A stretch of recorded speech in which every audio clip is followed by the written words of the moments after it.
Good afternoon. I am just jumping on for today's homework. It is a short one. There's a few questions there, so I think they're important to go through, so I really hope you do go through those. It's around reading Philippians 4 through 7.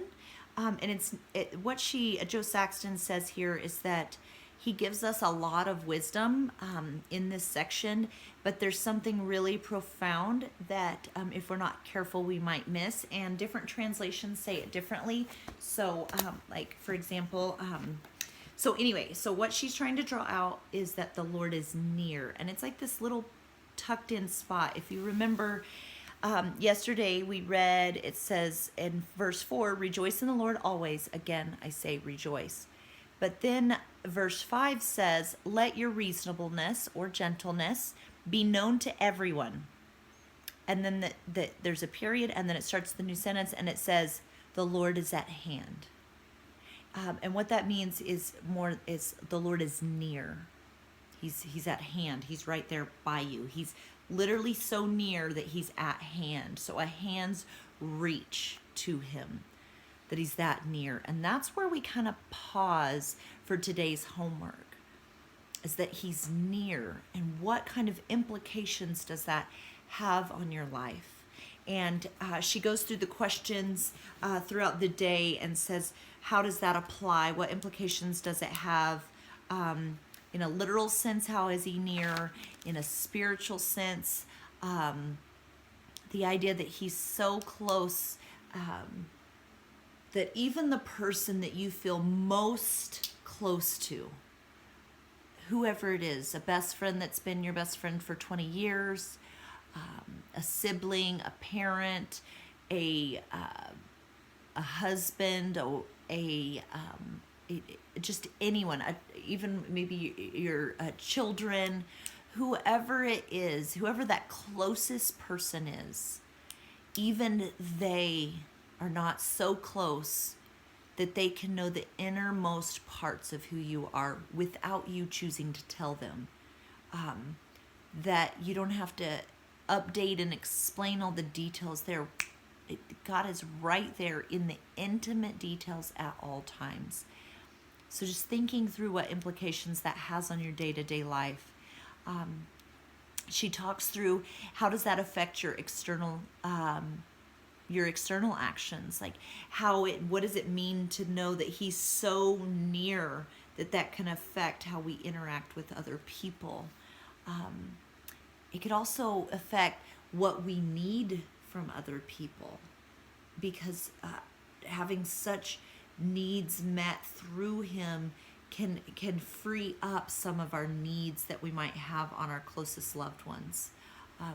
Sometimes we're looking for people around us to satisfy that something that God has intentionally made it so that only he can, because he desires for you to desire him in return. So that's where she kind of takes us through. Those are intermixed with my feelings and my thoughts that kind of worked out with her questions. And then she wraps it up this way. She says, spend a few minutes today thinking about this idea that God is near to you. Thank him for never leaving you or abandoning you, and write down a prayer of praise to him. And that's what I want to leave you with today. Take a moment, just give yourself, it can even be 3 to 5 minutes. Like I've said before, we can all find 3 to 5 minutes. They might be a tired 3 to 5 minutes. They might be a hiding in the bathroom from your little kids 3 to 5 minutes. They might be tucked in when you just have a moment and you think this isn't very spiritual. Just remember that what makes something spiritual is your spirit is present with him. That's just focusing on him. So find 3 to 5 minutes, just pause. You can put it in your phone, you can write it on paper, whatever it is. You can write it, like I'll do a lot of, at other times you'll see I write a lot on the sides. So get in there and just write down a prayer of praise to him for being near.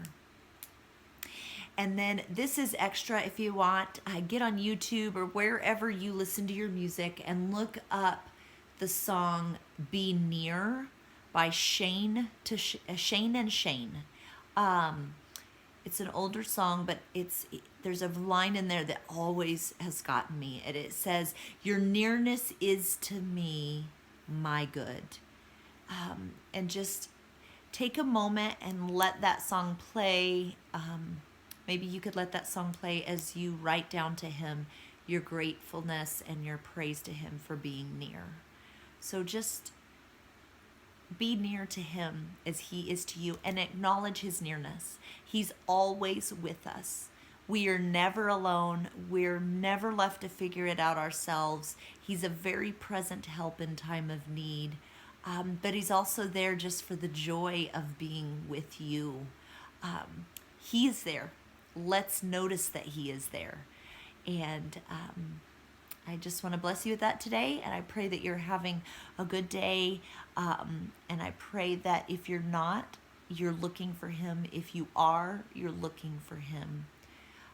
Let his nearness be in your awareness. That is all the difference that matters. He is near. Are you aware?